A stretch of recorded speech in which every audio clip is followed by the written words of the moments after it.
I am Omega Pax. I am the last of the Cybertronian historians. This is the history of Transformers. The Requiem Blaster is a powerful weapon of the 13 that is able to draw power from a quasar's sound waves, a supernova's thermal energy, or a black hole's gravity. The blaster is massive enough to have its own gravity, and is far too large for a modern Transformer to wield or even pull the trigger. The former archivist, Optimus Prime, has never encountered any record of a Transformer surviving a direct hit from the Requiem Blaster. It could be the most powerful weapon ever created. Long ago, the Requiem Blaster was forged by Optimus Prime to defeat Unicron, with Megatronus using it to finally destroy him once and for all. Fearing what would happen if the power fell into the wrong hands, Solus believed the weapon was no longer needed and should be destroyed. Megatronus refused, believing he should maintain custody of it. The two fought over the blaster, but it was accidentally discharged in the scuffle, killing Solus. To prevent another misuse, the remainder of the 13 took back the blaster and sealed it in the dome in the Primal Swamp, tasking a line of bots with righteous hearts to watch over it that culminated in Optimus Primal. Many years later, the whereabouts of the Requiem Blaster had been lost to time. During Trypticon's assault, Optimus Prime received visions of the future from the Matrix of Leadership, including one of the Requiem Blaster, united with the Matrix and the Enigma of Combination, though he knew not its meaning.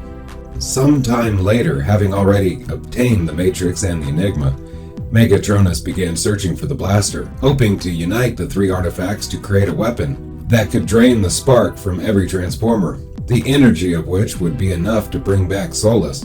Megatron also led a team to search for the blaster, using the Book of Second Prophecies to determine that it was likely somewhere in the Primal Swamp. Discovering a dome hidden in the swamp, he investigated and found the gun waiting inside, though he also came face to face with Optimus Primal, who had been guarding the gun since before he could remember. The two fought briefly, but sensing his resolve, Primal surrendered the gun to Megatron, who eventually emerged with the Requiem Blaster in hand and used it to threaten an enraged Predaking.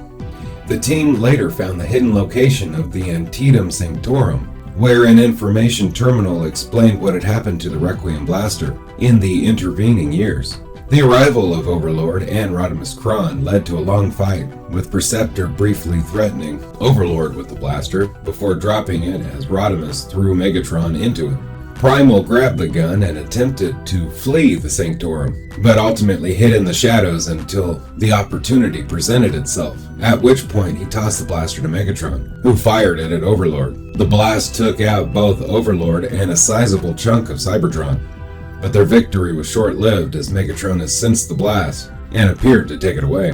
A struggle ensued, culminating in Megatronus knocking everyone aside and grabbing the gun before blasting off with it.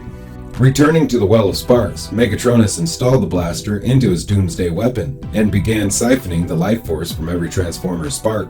Perceptor attempted to remove the blaster and the other relics, but his efforts proved unsuccessful as Solus Prime began to return. A concentrated attack by Primal, Grimlock, and Windblade led to the blaster and the Enigma finally being released from the machine.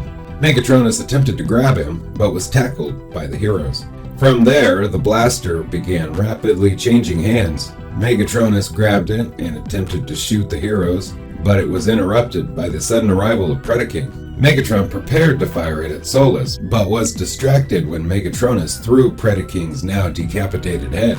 Finally, after Megatronus was destroyed, Optimal Optimus fired at Megatron, who sacrificed himself to ensure the Matrix of Chaos would be destroyed in the process. In the aftermath, the blaster was left in the care of Perceptor, who tasked himself with both studying and protecting the weapon.